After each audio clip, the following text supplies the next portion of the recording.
Dragi posetioci, reći ću o uređenju evropskih država.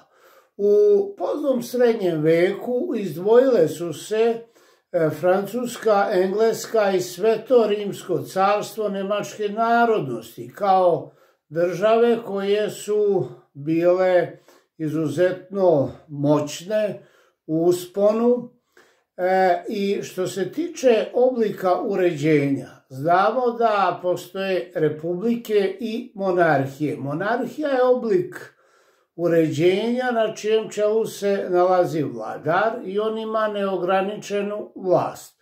I uglavnom te moćne države bile su monarhije. Međutim, imamo na drugoj strani i republike na čijem čelu se nalazi vladar i postoje tela koja ograničavaju tu njegovu vlast.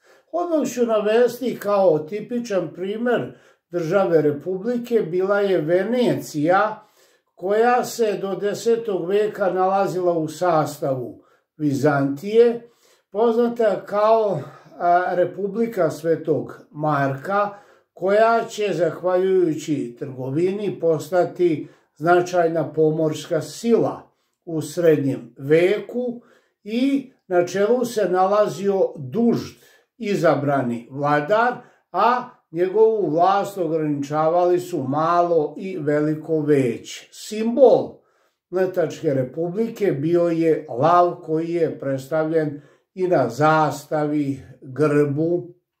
Slično, što se tiče uređenja, bilo je i u Dubrovniku, gradu, državi, Dubrovniku koji je nastao u 7. veku i koji se nalazio i u sastavu Vizantije, zatim Mletačke, Ugarske, a ipak je i on postao značajna pomorska sila. Evo vidimo taj uticaj iz Venecije, poznate kao Mletačka republika, bio je i na Dubrovnik što se tiče uređenja. A ostale države imale su uglavnom monarhističko uređenje i titule vladara bile su knez, kralj, car.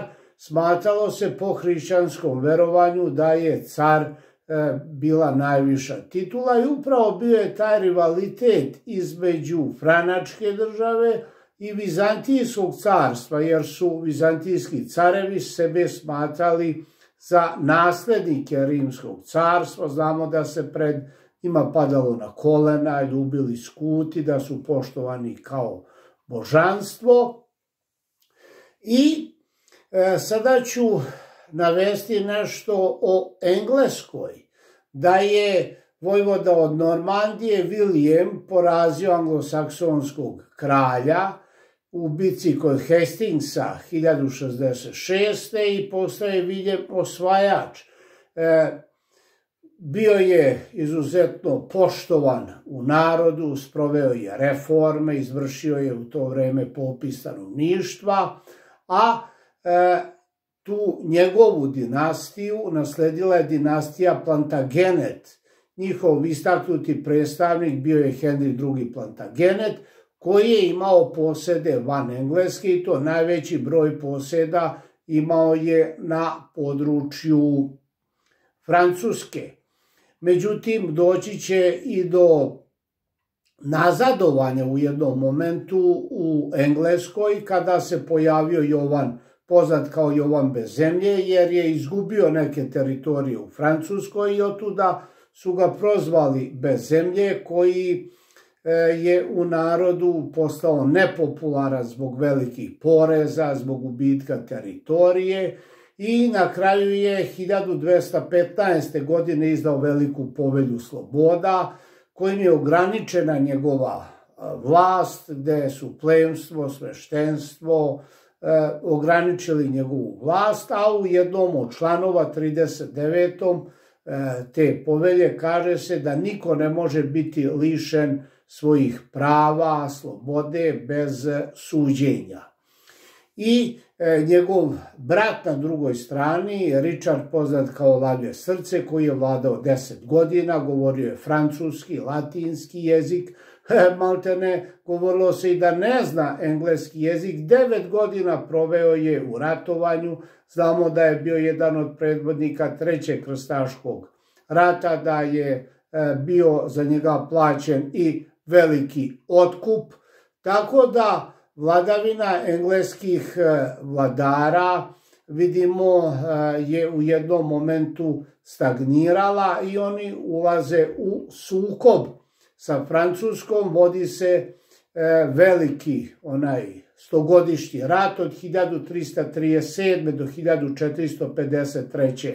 godine i u tom ratu u početku je Engleska nizala pobede, a na kraju je ipak Francuska pobedila. U ratu se pojavljuje i čuvena heroina Jeanne d'Arc iz sela Domremija, poznata kao Jovanka Orleanka, jer se govorilo da je imala snoviđenje, da je poslata da oslobodi grad Orlean, da se kruniše Karlo ili Charles VII za kralja. Na kraju je spaljena kao veštica na lomači od strane Engleza, koja je bila izvanredna junakinja. I što se tiče Francuske, tamo će u početku biti vladari iz dinastije Kapeta, vladari koji su bili izuzetno značajni što se tiče osvajanja. Jedan od značajnijih bio je Louis IX, poznat kao Louis IX Sveti, koji je proglašen za sveca, po kome neki gradovi u SAD-u nose imena, u Francuskoj ulice, značajne ustanove, ali imena Luja IX Svetog nose i neki gradovi u Brazilu, Senegalu, Meksiku i tako dalje. Vlada od 1226. do 1270. godine. Učestvovao je u 7. krstaškom ratu, pokrenuo i 8. 1270. godine umro je od kuge, 25. augusta 1270. godine. Papa Bonifacije VIII ga je kanonizovao 1297. godine. Značajan je sigurno njegov kasnije potomak, to je Filip IV. Lepi, koji je vladao od 1285. do 1314. koji je proširio svoju teritoriju, koji je ukinuo templarski red, koji je došao u sukob sa papama i pape su tada bile u takozvanom avinjonskom ropstvu, koji je sazvao skupštinu staleža početkom 14. veka, a onda će se na istorijskoj pozornici pojaviti još neki predstavnici koji će nositi ime Louis.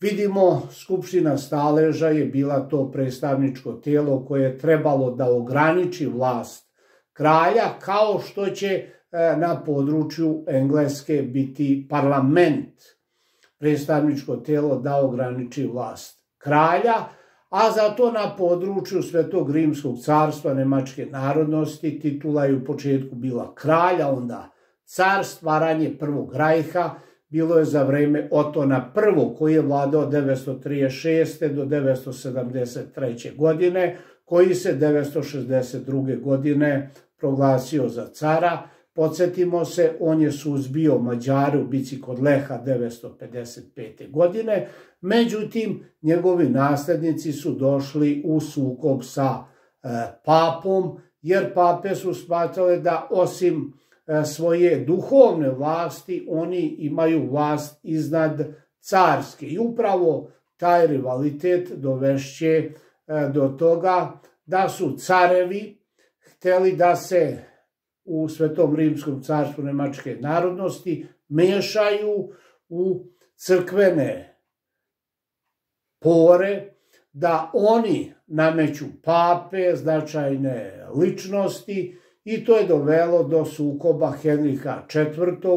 I pape Grgura VII Hildebranda.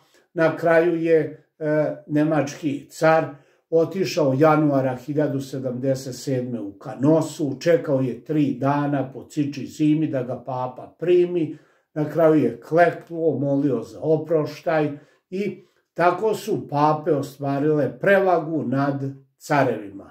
To se desilo za vreme pape Grgura VII Hildebranda, koji je bio papa od 1073. do 1085. godine i danas imamo taj termin ići u Kanosu, znači poniziti se, moliti za oproštaj, za nešto što je činjeno i na kraju to nije postignut uspeh za one koji su u početku činili misleći da su u pravu. Evo, u najkraćim crtama rekao sam o uređenju evropskih država. Vidimo, postulat je na oblik uređenja monarhija, republika. Danas, ako pogledamo sa aspekta kakve su države, sigurno najveći broj je država koje imaju republikansko uređenje. Evo, dragi posetioci, u najkraćim crtama toliko za ovu priču. Hvala.